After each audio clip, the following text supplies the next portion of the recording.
안녕하세요, 구독자 여러분. 여러분께 인사부터 올리고 제 이야기를 시작해 보도록 하겠습니다.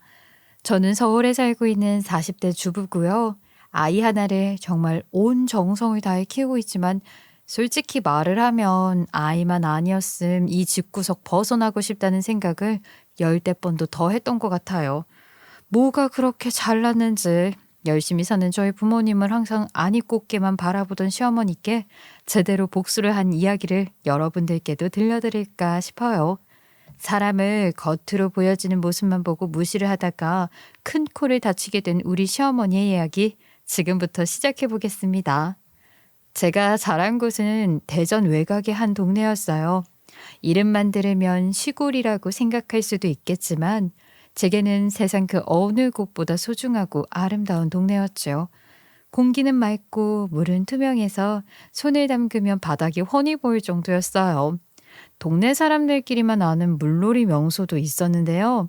여름이 되면 저는 그곳에서 친구들과 하루 종일 발을 담그고 놀았던 기억이 아직도 생생해요. 저희는 정말 동네를 너무나도 사랑했고 동네에 대한 자부심이라는 게 있었어요. 우리 동네 자랑을 하라고 하면 아마 하루 종일도 할 수 있을 만큼 말이죠. 여기 물이 얼마나 맑은 줄 알아? 물고기랑 눈을 마주치면서 놀 수가 있다니까. 아이, 물고기랑 눈이 어떻게 마주쳐? 아빠도 참. 아버지는 항상 껄껄 웃으셨어요. 아버지는 저보다도 우리 동네를 더 사랑하셨고 자랑스러워 하셨는데요. 동네 어디를 가든 사람들한테 여기가 진짜 살기 좋아, 공기 좋지, 사람 좋지 라며 자랑을 늘어놓으셨죠. 저는 그런 아버지를 보며 자라서인지 자연스럽게 저도 우리 동네가 세상에서 제일 좋다고 믿으면서 자랐어요. 사실 외지 사람들 눈에는 그저 시골 정도로 보였을지 몰라요. 그런데 시골도 시골 나름이지 않겠어요? 이래봬도 있을 건 다 있는 동네였답니다. 집에서 차로 10분만 나가면 큰 전통시장도 있고 프랜차이즈 음식점들도 제법 들어와 있었으니까요. 주민센터, 우체국, 병원, 학원 없는 게 없었고 큰 도로만 지나면 웬만한 일은 다 해결할 수 있는 곳이었죠. 서울 안 부럽지? 우리는 공기청정기 없이도 숨 쉴 수 있으니까. 사실 그때까지만 해도 저는 우리 동네가 최고라는 생각을 철석같이 믿고 있었어요. 서울이 그 아무리 화려하고 편하다고 해도 제 마음속에는 늘 우리 동네가 있었죠. 물론 불편한 점이 전혀 없었던 건 아니에요. 예를 들어 학교가 멀다는 건 저도 좀 불만이었어요. 워낙 저희 또래가 거의 없는 동네였거든요. 그래서 초등학교는 근처 분교를 다니다가 중학교 때부터는 시내에 있는 학교로 통합되면서 꽤 멀리 다녔거든요. 그런데도 그나마도 저는 나은 편이었어요. 야, 나 오늘도 트럭 탔다. 먼지 먹으면서 등교한 거 실하냐? 어쩐지 너 가방에 흙먼지 묻었더라. 가방부터 털어. 저랑 정말 친하게 지냈던 친구는 저희 동네보다 더 안쪽 논밭만 쭉 펼쳐진 마을에 살았는데요. 등하교 때마다 트럭을 타고 다녔어요. 버스는 1시간에 한 대 올까 말까였고요. 그런 친구 얘기를 들을 때마다 그래도 나는 괜찮은 동네에 사는 거구나 싶었죠. 당시에는 시골이었어도 아이들이 많았기 때문에 분교들도 꽤 활발히 운영됐어요. 근데 시간이 흐르면서 도시로 떠나는 사람들이 많아졌고 자연스레 학생 수도 줄어들었죠.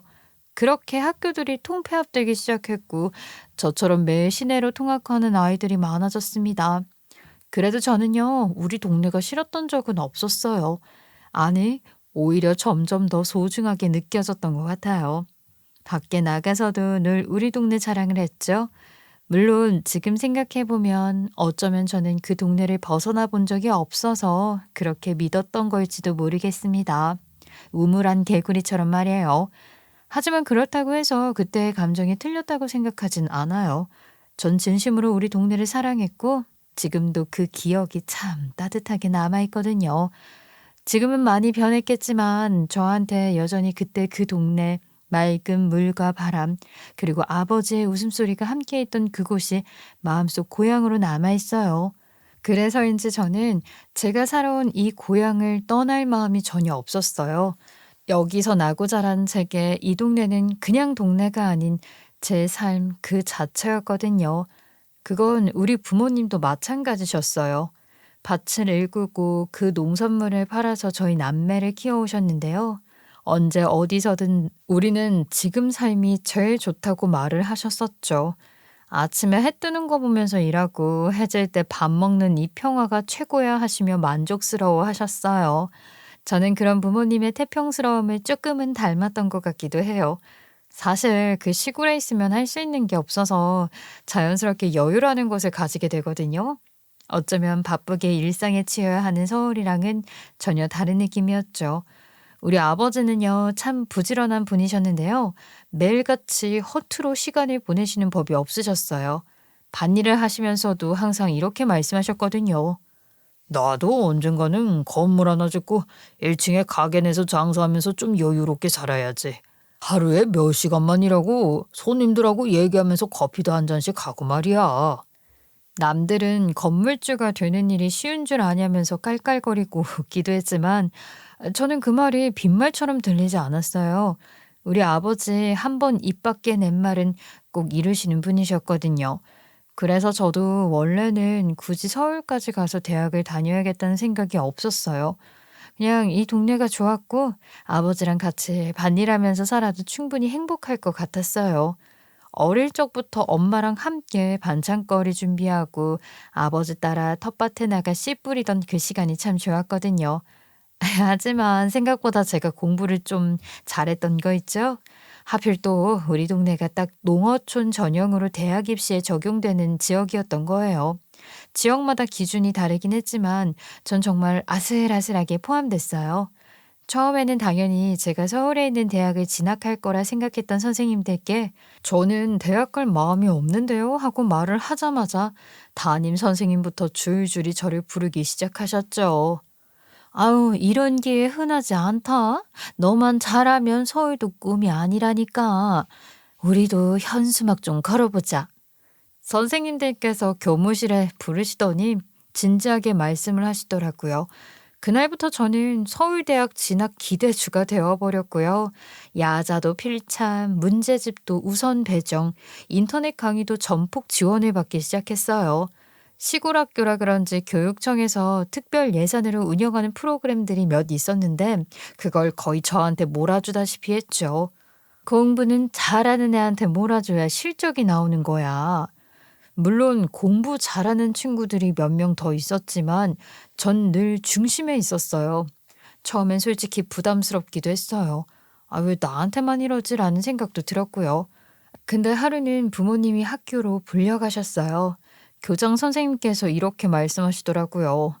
제가 지금 이대로만 공부하면 서울권 대학 충분할 수 있다고요. 기회라고요. 놓치면 안 됩니다 하고 진지하게 말을 하는데 저희 부모님도 고개를 끄덕이셨죠. 그 말씀을 들은 엄마 아버지는 처음에는 멍하니 앉아 계셨지만 곧 결심을 하셨어요. 그날 저녁 아버지께서 조용히 그러셨어요. 너 서울 가면 무조건 아빠보다 나은 삶을 살아야 한다. 알았지? 그때부터였어요. 제가 시내 단과학원에 다니기 시작한 게. 새벽에 눈을 비비고 일어나서 버스를 타고 밤 늦게 돌아오는 생활이 시작이 됐죠. 농사일을 도우러 나가던 발걸음이 책가방으로 바뀌었고 손에 흙 대신 연필이 들려 있었어요. 사실 마음 한켠에서는 '내가 진짜 원하던 길이 맞나?' 싶은 순간도 있었지만 또 어깨가 으쓱해지기도 했어요. '아, 그래. 내가 우리 동네 대표로 서울 가는 거야. 누군가는 해야지.' 그렇게 마음을 다잡고 공부에 집중했어요. 제가 원하던 삶과는 조금 달랐지만 누군가 제게 기대를 걸고 있다는 것만으로도 힘이 났던 것 같아요. 사실 그게 뭐 장원급제 하는 것도 아니고 서울대에 가는 것도 아닌데 왜 그렇게 비장했는지 모르겠지만요. 어느 순간부터 제 하루가 공부로 가득 차 있었고 아버지가 꿈꾸셨던 그 건물 하나 짓는 삶이 저에게도 조금씩 다가오는 것만 같았어요. 참 이상하죠. 원래 바라던 길은 아니었는데 또 나쁘지만은 않더라고요. 그렇게 저는 고등학교를 무사히 마치고 대학에 입학하게 됐어요. 농어촌 전형이라는 제도가 정말 고마웠죠. 나중에 들은 이야기인데 서울에 사는 아이들조차도 일부러 외곽으로 위장 전입을 해서 농어촌 전형을 준비한다고 하더라고요. 그 정도로 혜택이 크다는 건 알고 있었지만 막상 제가 직접 그 전형으로 대학에 합격하고 나니까 실감이 났어요. 사실 제 성적으로는 갈 수 없었을지도 모를 학교였거든요. 대학교 합격 통지서를 받고 부모님과 함께 서울로 올라갔던 날이 아직도 생생해요. 여기가 네가 앞으로 다닐 학교야. 아버지께서 그렇게 말씀하시며 교정을 둘러보시는데 제 가슴은 두근거림으로 가득했어요. 기숙사 배정을 받고 방 안에 짐을 놓는 순간 정말 이제야 제가 새로운 세계에 들어왔다는 게 실감이 났죠. 학교 주변 정말 딴 세상이었거든요. TV랑 인터넷에서만 보던 유명 맛집들이 거리에 쫙 깔려 있었고 우리 주말마다 맛집 하나씩 도장 깨기 하자 하며 친구들이랑 약속도 했었어요. 사실 마음 같아서 매일매일 놀러 다니고 싶었지만 현실은 그렇지 않았죠. 대학 생활이 시작이 되자마자 깨달았거든요. 친구들이랑 나 사이에 엄청난 간극이 있다는 걸요. 친구들은 마치 대학 수업 내용을 이미 알고 있는 사람들 같았어요. PPT 발표를 척척 해내고 과제도 순식간에 끝내더라고요. 이거 고등학교 때도 좀 배웠어? 난 이런 거 할 줄 모르는데. 그래? 이런 건 학교에서 알려주는 건 아니지. 다 학원에서 알려주잖아. PPT 만드는 거 따로 안 배웠어? 그 대답을 듣고 괜히 전 작아졌죠. 저는 파워포인트 켜는 것도 버거웠고 리포트 쓰는 데만도 몇 배의 시간이 걸렸거든요. 결국 전공책을 붙잡고 도서관에 틀어박히는 날들이 이어졌고 그렇게 열심히 했는데도 성적은 늘 아슬아슬했어요. 장학금요? 그런 건 저와는 거리가 멀었죠. 어느 날은 진지하게 고민까지 했다니까요. 그냥 다 내려놓고 잠깐 쉬어볼까?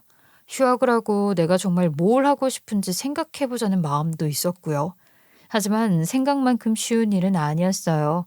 제가 서울에 집이 있는 것도 아니고 휴학을 하게 되면 기숙사에서도 당장 나가야 하잖아요. 그러면 저는 당장 갈 곳도 없고 월세를 감당할 여력도 없었어요. 그즘 아버지의 농사마저 크게 망해버렸어요. 평소 같으면 농사 끝난 뒤 수확물로 저를 지원해 주시곤 했는데 그엔 비 피해도 심했고 병충해까지 겹쳐 정말 아무것도 남지 않았다고 하시더라고요. 아빠가 요즘 밭에서 수확할 게 없어. 너한테 생활비 보내는 것도 빠듯하구나. 아버지의 그 한마디에 마음이 철렁했죠. 그때부터는 정말 악착같이 버텨야겠다고 다짐했어요. 사실 시골에서 서울로 올라와 산다는 건 거의 유학 생활이나 마찬가지였어요. 모든 게 낯설고 모든 게 비쌌고 모든 게 혼자였거든요. 식사는 편의점 도시락이나 학식으로 때우고 몇 정거장은 아예 걸어 다니면서 교통비를 아꼈어요. 새 책은요, 엄두도 못 냈고 중고 서점을 뒤지며 낡은 책을 찾아 헤맸죠. 그 시절 저는 눈을 감고도 도서관 자리 위치를 외울 수 있을 만큼 거기서 살다시피 했어요. 친구들 사이에선 웃고 떠들었지만 속으론 늘 불안했고요. 밤이면 기숙사 침대에서 혼자 조용히 고향 생각을 하며 울컥하곤 했어요. 주말이 되면 다들 집에 내려가는데 저는 늘 서울에 남았거든요. 내려갈 차비도 없었고 집에 가서 먹을 반찬도 걱정됐으니까요. 부모님이 보내주신 몇만 원, 그게 얼마나 소중했는지 몰라요. 자취방 대신 기숙사 한 켠이 제 유일한 공간이었고요. 그래서 저는 이를 악물고 버티는 수밖에 없었어요. 겨우 20대 초반에 제가 마치 세상을 다 아는 사람처럼 철든 척하며 살아야 했던 것도 따지고 보면 사회가 만들어낸 이상한 그림 같다는 생각이 들었죠. 친구들은 부모님에게 든든한 지원을 받으며 공부에만 집중할 수 있었지만 전 그렇지 않았거든요. 돈이라는 게 사람을 얼마나 작아지게 만드는지 그걸 느끼기 싫어서 더 열심히 살았던 것 같아요. 그래서 수업이 끝나면 곧장 알바를 하러 갔고 주말에는 서빙도 하고 방학엔 과외도 뛰고 편의점 야간 근무까지 해봤죠. 부모님은 항상 저를 보면서 미안해 하셨어요. 너무 일찍 철들게 만들어서 미안하다. 그런 말씀을 들을 때마다 오히려 제가 더 죄송했던 거 있죠. 저는 그 마음조차 부모님께 짐이 될까 봐 괜찮은 척을 해야만 했어요. 그래서인지 전 대학을 졸업하고도 곧바로 고향으로 내려가지 않고 서울에서 자리를 잡고 성공해야 부모님의 걱정을 조금이라도 덜어드릴 수 있을 거라는 생각뿐이었죠. 취업 준비를 하던 저는 고시원에 들어갔고 하루에 쓸 수 있는 생활비도 손가락으로 셀 수 있을 만큼 아꼈어요. 부모님은 그 모습을 보고 속이 타셨겠지만 전 늘 괜찮다고 말했죠. 그 돈이 결국 부모님의 노후를 끌어다 쓰는 거라고 생각하니까 더는 손을 벌릴 수가 없었거든요. 그렇게 저는 2년 동안 자격증을 따고 수십 번의 면접을 보고 번번이 떨어지기도 하고 또 도전했어요. 어느 날 한 중견기업에서 최종 합격 연락을 받았을 때 기절을 하는 줄 알았습니다. 엄마, 나 드디어 취직했어. 계약직도 아니고 정규직이라고. 아, 아이고, 그게 진짜야?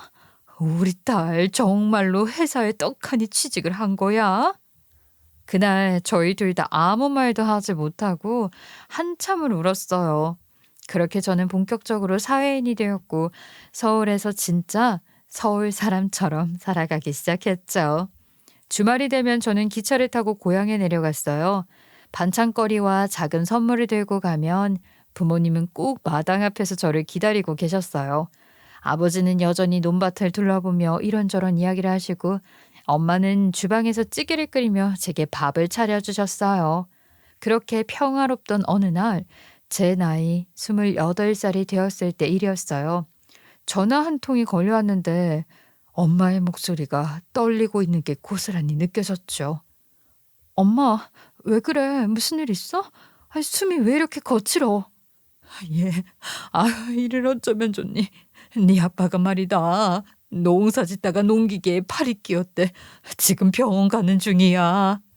그 말을 듣자마자 전 가방만 들고 바로 병원으로 달려갔어요. 대전까지 이렇게 멀었나 싶을 정도로 한참이 걸려서 도착을 했죠. 시내에 있는 큰 병원이었지만 서울에 있는 병원들에 비하면 너무나도 작게 느껴졌어요. 겨우겨우 수술실 앞에서 엄마 손을 붙잡고 함께 떨면서 기다렸죠.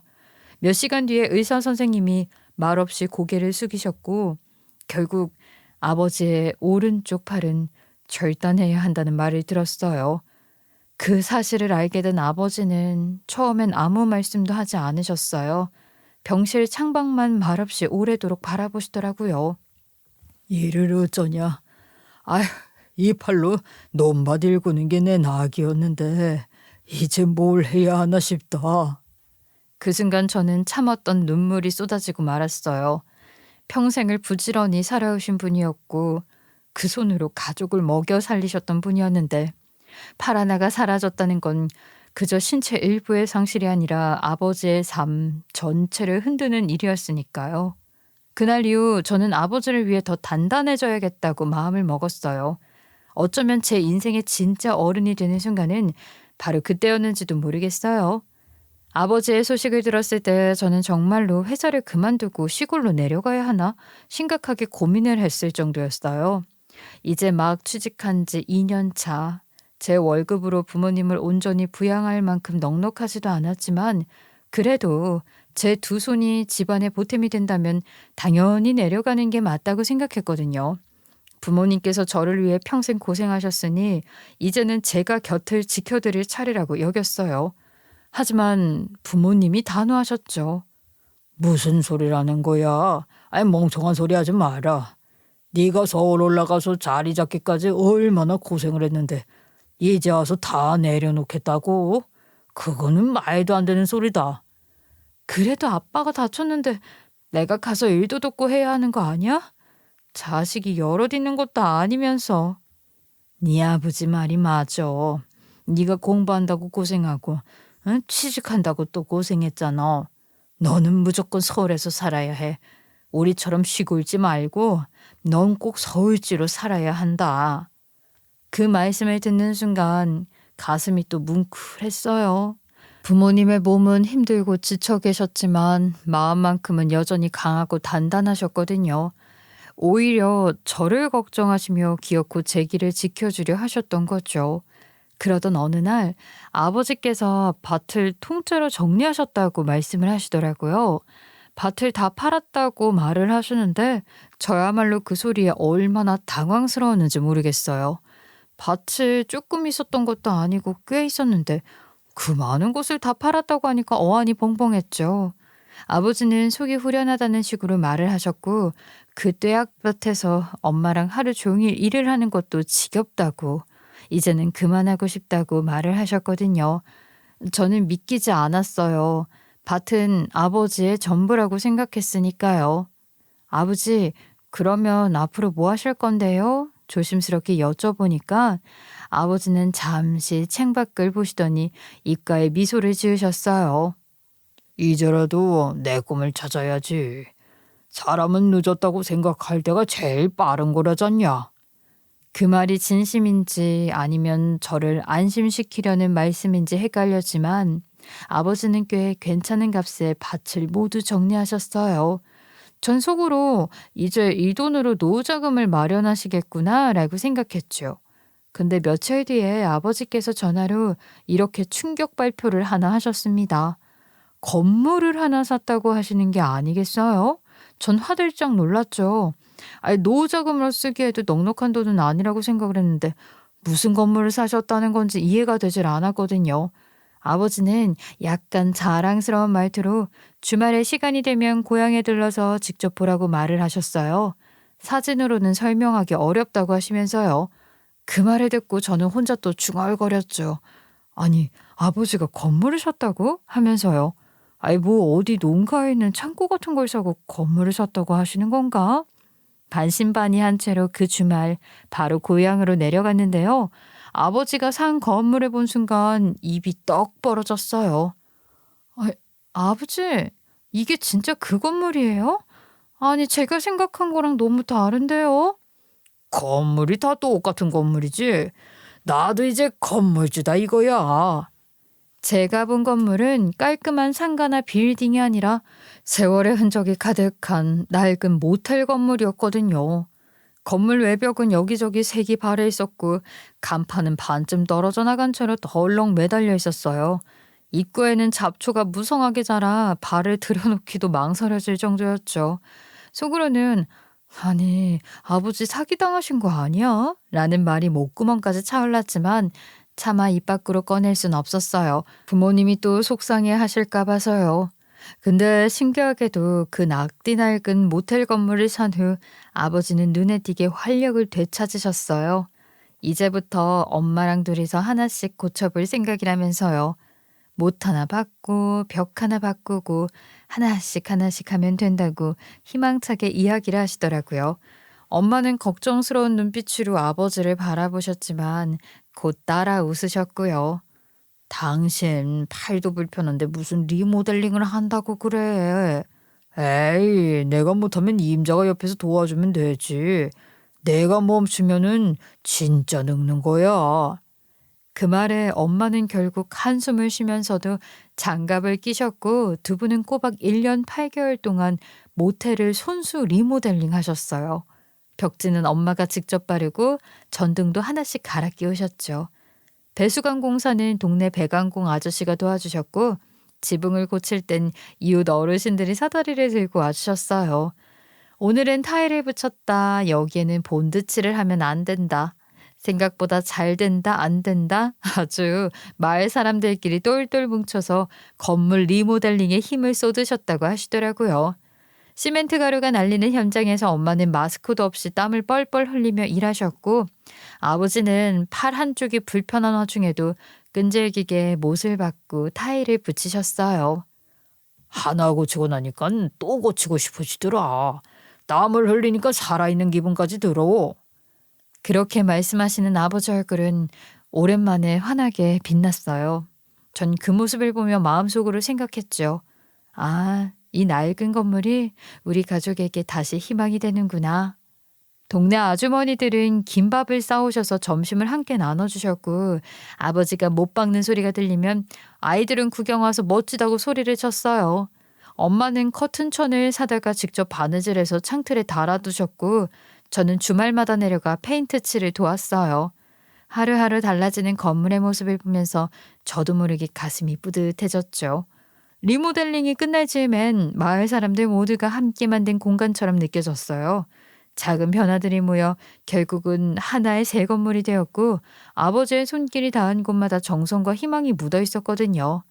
그리고 제가 딱 30이 되었을 때 아버지 명의로 된 그 낡던 모텔 건물은 이제 겉으로 보기에도 또 안에서 보기에도 정말 괜찮은 숙박업소가 되어 있었죠. 감히 호텔이라는 간판을 붙일 수는 없었지만 이 동네를 찾는 사람들이라면 한 번쯤은 묵어가도 좋겠다 싶은 외관과 내부였어요. 깔끔하게 단장이 된 방과 밝게 칠해진 복도, 그리고 창문 너머로 보이는 고향의 푸른 산색까지 그 어느 곳과 비교를 해도 부족하지 않았거든요. 아버지는 늘 투박하게 장사를 하셨고 나는 그냥 오는 손님만 받으면 돼. 그렇게 말씀하시면서 전화로만 예약을 받으셨죠. 인터넷 예약은 어떻게 하는지도 몰라 처음엔 전화를 받다 말다 하기도 하셨어요. 제가 옆에서 도와드리며 하나하나 알려드렸죠. 아버지, 요즘은 다 휴대폰으로 예약해요. 제가 사이트에 등록해 드릴게요. 그런 게 다 되나? 나는 그냥 전화가 편한데. 이거 내가 확인할 줄도 모르잖냐. 지금부터 하나하나 배우면 되지. 편하셔도 해두셔야 해요. 세상이 다 그렇게 돌아가니까요. 제가 예약 시스템도 만들고 온라인 결제도 가능하게 해드리니 점점 손님이 늘어나더라고요. 동네에서는 숙박업소 하면 거기 가라고 할 만큼 꽤 이름이 알려졌죠. 게다가 우리 동네가 워낙 물도 맑고 경치도 좋은 곳이라 저는 장사가 더 잘 될 줄 알았어요. 그런데 막상 현실은 생각과 달랐죠. 정작 사람들은 잘 알려진 관광 명소로만 가버리고 우리 같은 외곽 숙박업소는 늘 파리만 달렸어요. 오늘도 방이 다 비었네 하면서 아버지는 허허 웃으시는데 전 그런 아버지의 허탈한 목소리가 조금은 속상했지만 괜찮다고 다독였어요. 손님이 없어도 건물을 가꾸는 재미로 시작하신 거 아니냐고요. 아버지는 모텔 관리를 하면서 늘 즐거워하셨고 전 그런 아버지를 마음 깊이 응원했어요. 제가 34이 되었을 무렵 결혼을 하기로 하고 남편을 처음 고향에 데려갔거든요. 아버지는 제일 좋은 방을 내어주셨어요. 예비 사이가 왔으니까 우리 모텔 자랑도 좀 해야지. 이 방이 제일로 커. 창문 열면 경치도 좋고 햇살도 잘 들고. 네 남편이랑 여기서 쉬다 가라. 어우, 이런 숙박업소가 이 동네에 있다는 게 신기하네요. 아버님이 직접 관리하신 거예요? 와, 정말 멋지세요. 내 딸이 데리고 온 남자라 그런 건지 아주 보는 눈이 있구먼. 그 칭찬에 아버지는 쑥스러워하시며 웃으셨고 전 뿌듯했죠. 하지만 상견례 자리에선 분위기가 달랐어요.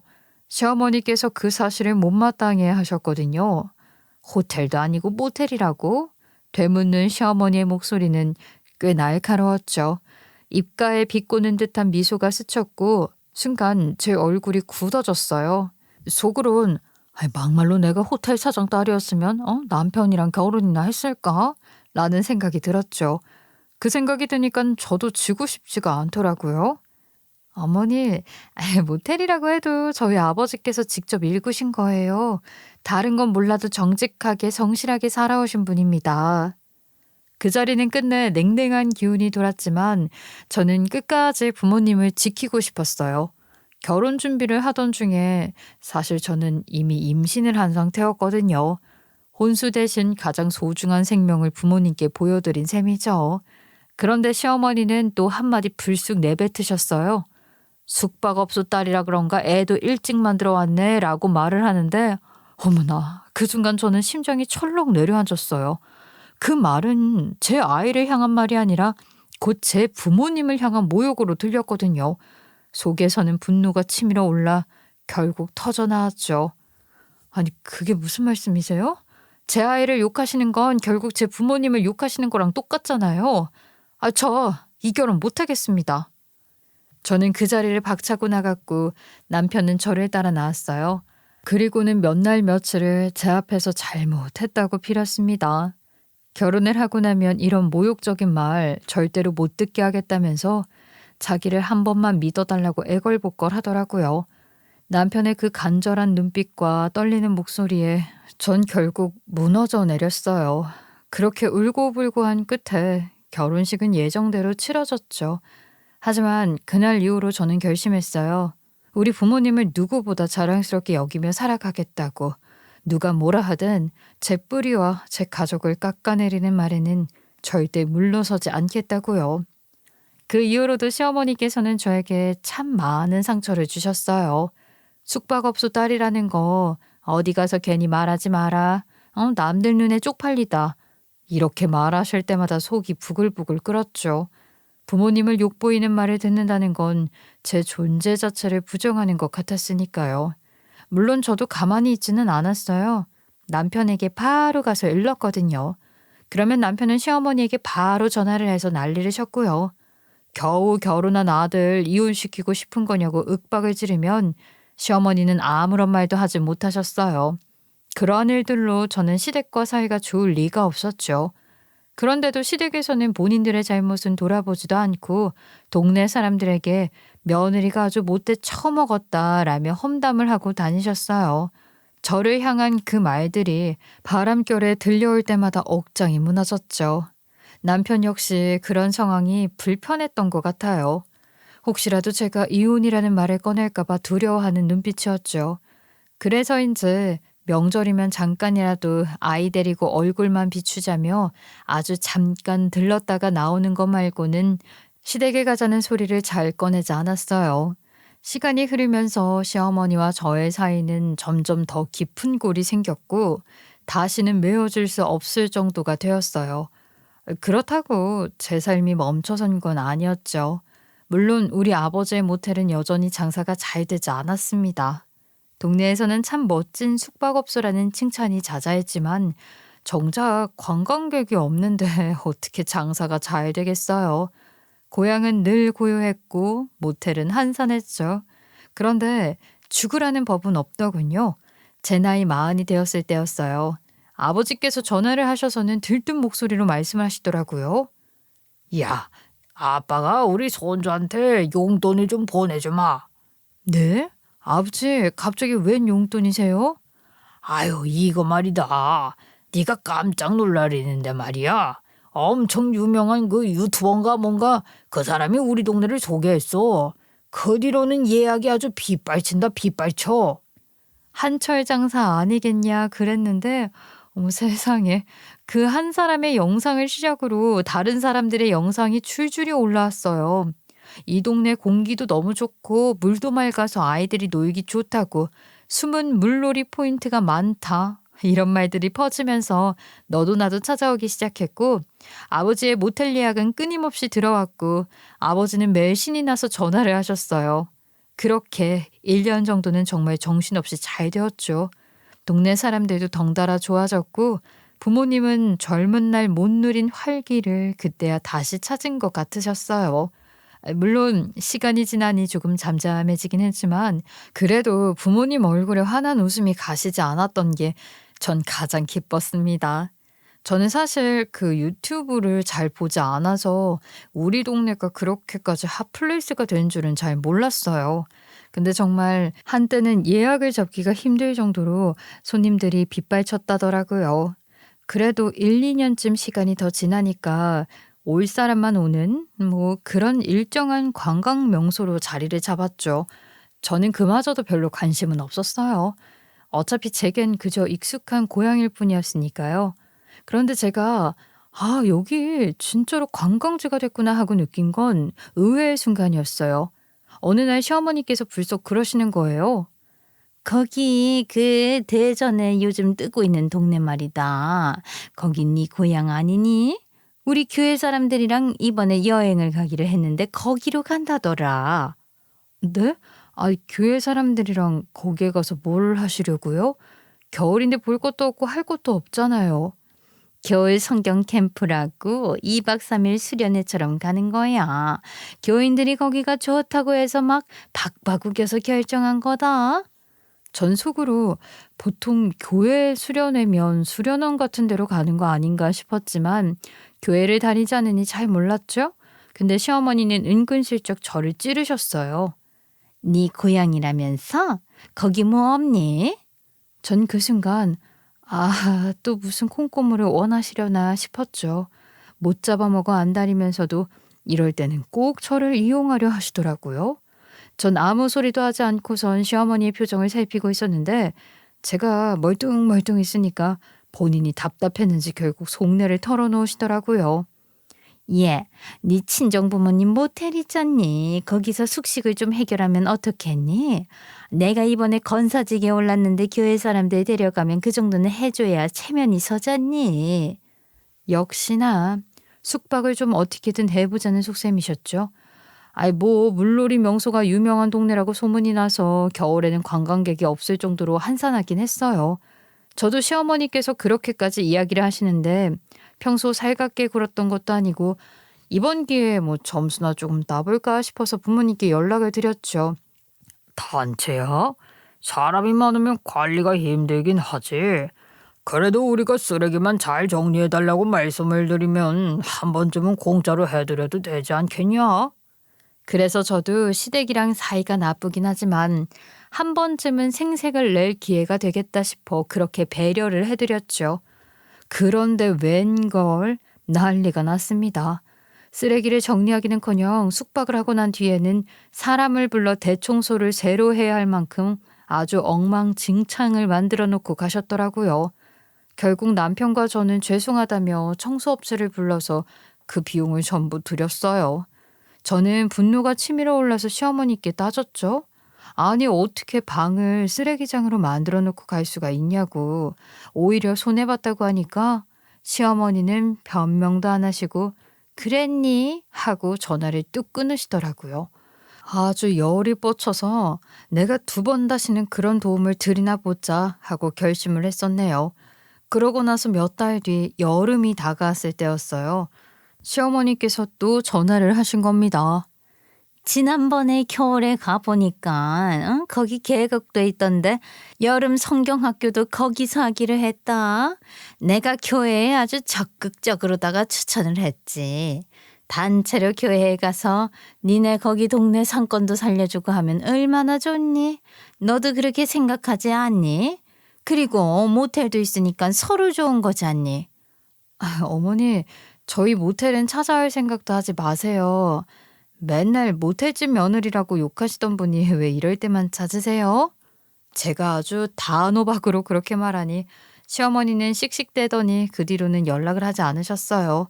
전 속으로 이제야 좀 조용해지겠구나 했죠. 그런데 수련의 날 시어머니에게서 전화가 걸려온 겁니다. 아니, 너네 고향 그 모텔 앞에 왔는데 그 사돈댁이 하는 모텔에 사부인이 없네? 네? 아, 어머니 거기에 가셨다고요? 근데 저희 엄마는 갑자기 왜 찾으세요? 예, 우리 교회 사람들이랑 네 고향으로 수련회 오기로 한 거 말 안 했었니 내가? 말씀은 하셨죠. 아니 근데 어차피 부모님 뵈러 오신 것도 아니잖아요. 아이쿠, 얘는 왜 이렇게 눈치가 없니? 내가 교회 사람들 데리고 온다는 소리가 뭐겠어? 당연히 니네 모텔을 쓰겠다는 말 아니겠어? 저는 순간 말문이 턱 막혔어요. 아니 그렇잖아요. 미리 예약을 한 것도 아니고 그냥 간다고만 말해놓고는 당연히 방을 비워둬야 한다는 식으로 말씀을 하시니까 기가 막혔어요. 그러더니 시어머니께서 또 그러시는 겁니다. 아무튼간 센스하고는 사부인이 없으니까 우리가 그냥 빈 방에 들어가 있겠다. 너는 그렇게 대신 전해줘라. 그 순간 저는 이분은 나를 며느리로 생각하는 게 아니구나. 그냥 필요할 때 부려먹는 사람쯤으로 보는구나 하는 생각이 들었죠. 그래서 차라리 웃으면서 이렇게 대답을 했어요. 예, 어머니. 아유, 저희 엄마라면은 뭐 편하게 지내다가 가시라고 하셨을 거예요. 그럼 그러세요. 아니 카운터에 걸린 열쇠 내가 가져가면 되는 거지 그러면? 예, 내가 지금 80명이나 데리고 왔어. 이대로는 어디 못 움직이니까 일단 급한 대로 열쇠 들고 가마. 네? 80명이요? 어머니 그게 무슨 말씀이세요? 뭐가 그렇게 많아요?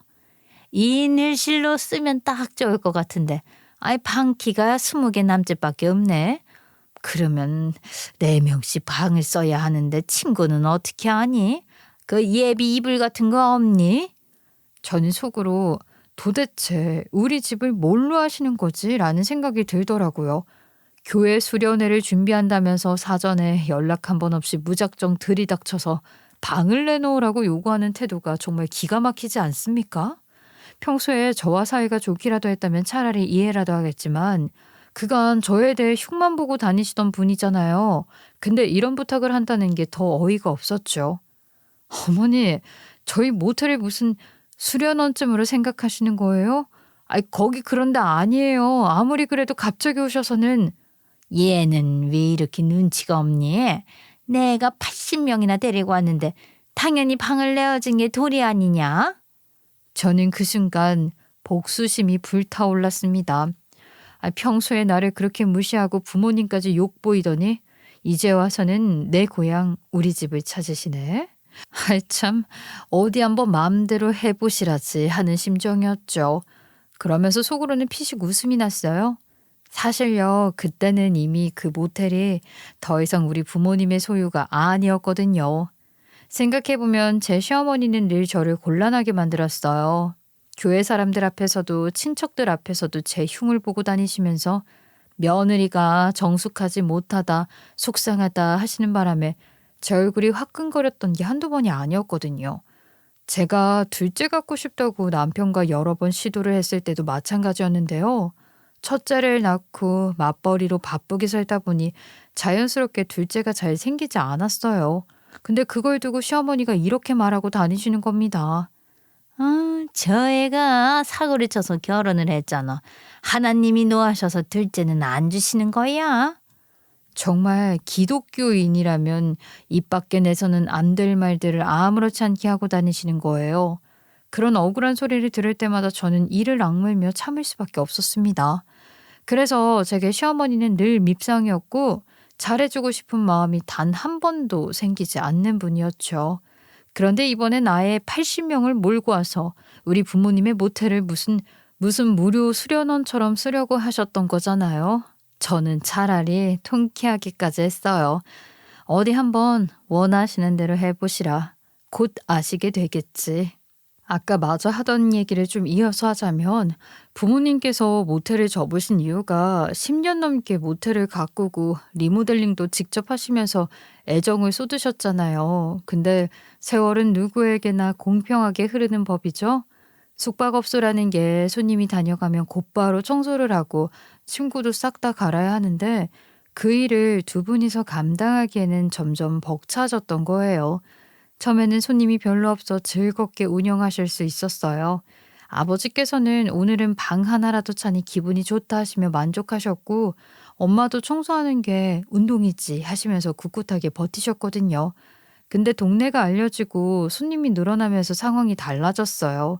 하루에도 몇 번씩 씻으며 수건을 갈아야 하고 방 청소에 화장실 소독까지 하려니까 도저히 두 분이서만은 힘들었죠. 여보, 이제 사람을 써야겠어. 아우, 이젠 우리가 감당하기 어렵다. 아이, 맞아. 나도 이제는 좀 버겁네. 젊었을 때는 몰랐는데 이제는 몸이 말을 안 듣네. 그렇게 결국 부모님은 모텔 운영을 하는 게 행복보다는 부담으로 다가오자 마음을 고쳐먹고 다른 사람에게 건물을 넘기기로 하셨던 겁니다. 우리 고향에 정착한 젊은 부부가 있었는데 그 부부가 모텔을 인수하고 싶다고 의사를 내비친 거예요. 부모님께서는 그때를 기다리셨다는 듯이 이때다 싶으셨대요. 결국 꽤 괜찮은 가격에 모텔을 매각하셨고요. 처음 투자하실 때보다 훨씬 웃돈을 받고 말이에요. 저는 그 사실을 떠올리며 속으로 생각했죠. 시어머니, 오늘은 당신이 크게 당하시겠구나. 교회 사람들 앞에서 떵떵거리면서 며느리 덕에 숙소를 공짜로 쓴다고 하셨을 텐데 막상 가보니까 우리 부모님이 계시지 않고 모텔 주인도 바뀌었으니 말이에요. 전 일단은 부모님께는 전화를 걸어서 상황을 설명했어요. 엄마, 아버지, 사실 시어머니가 미리 예약도 하지 않고 다짜고짜 교회 사람들 데리고 모텔로 들어가셨대요. 아마 아직도 엄마 아버지가 운영하는 줄 알았던 것 같아.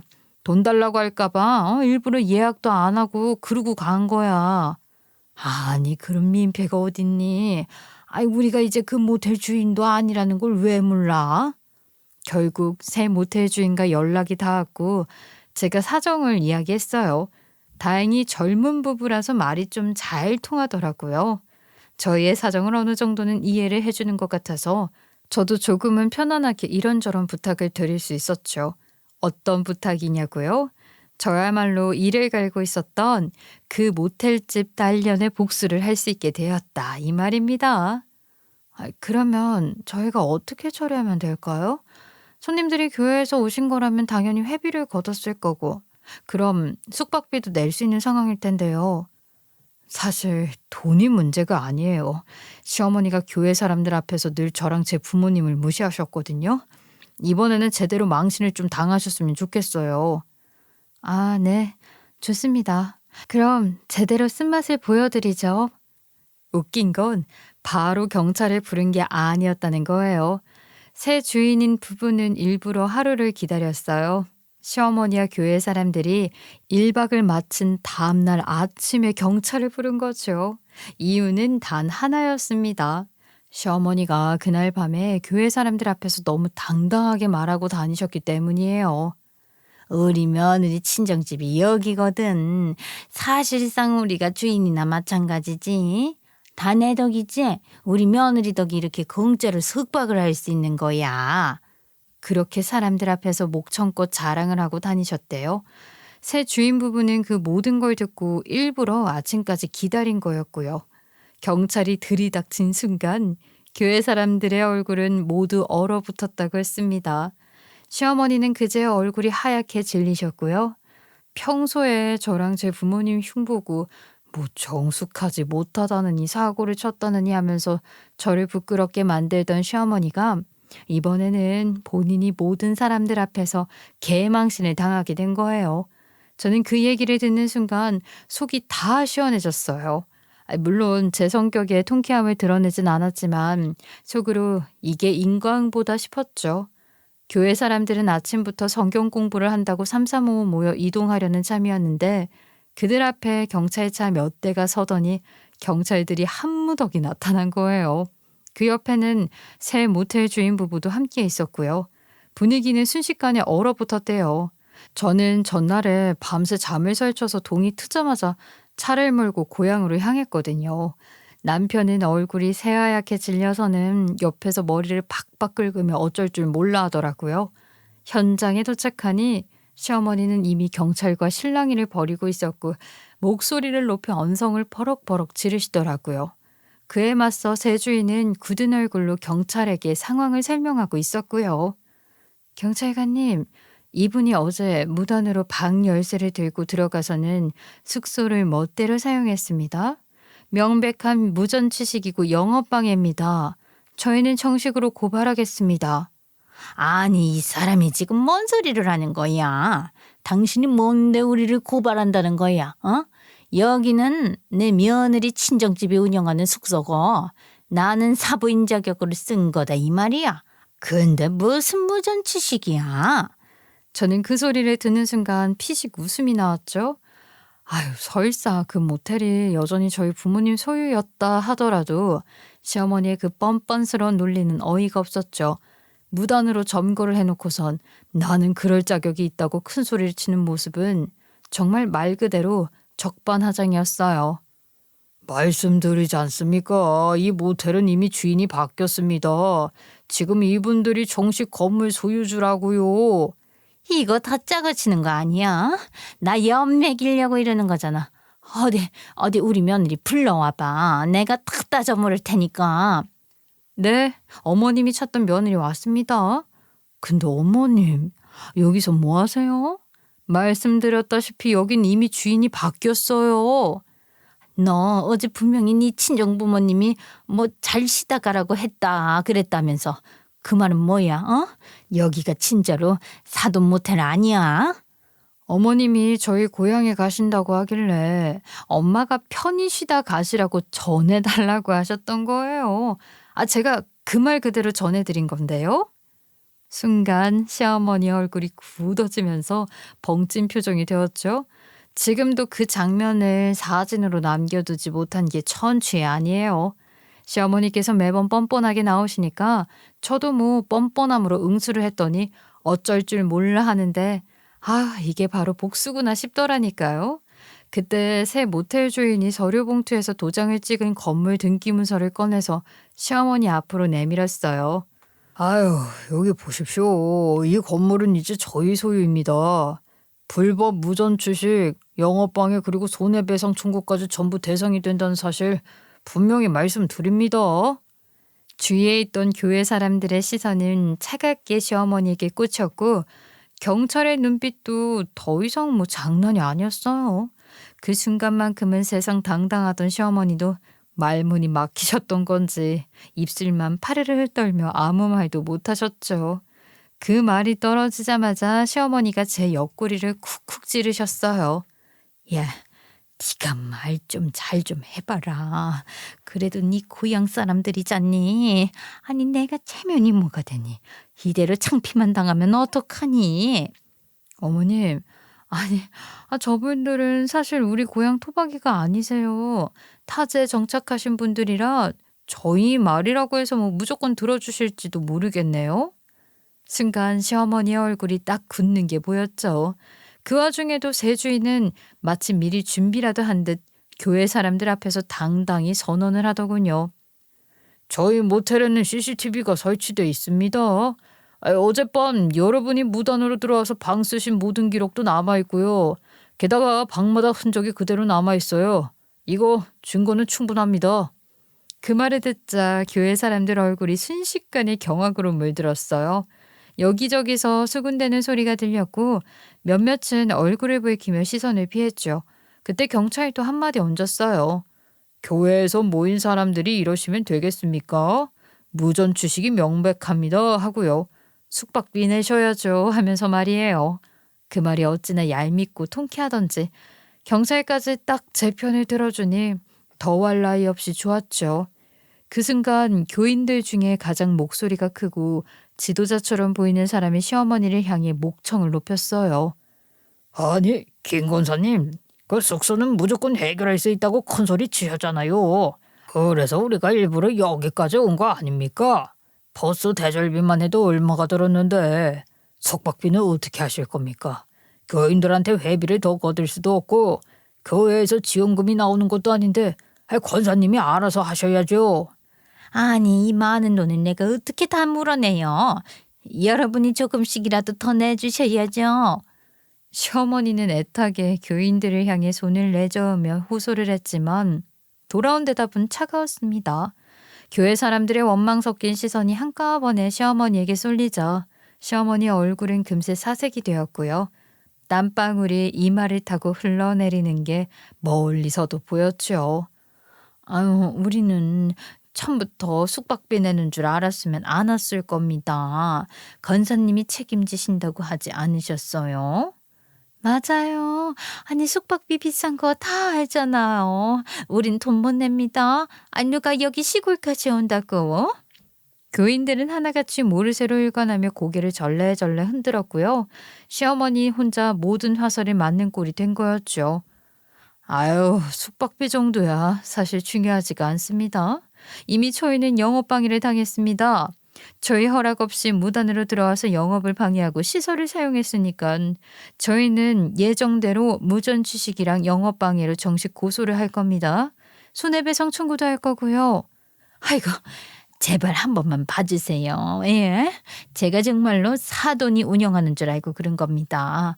일부러 그런 건 아니에요. 제가 착각한 거예요. 착각.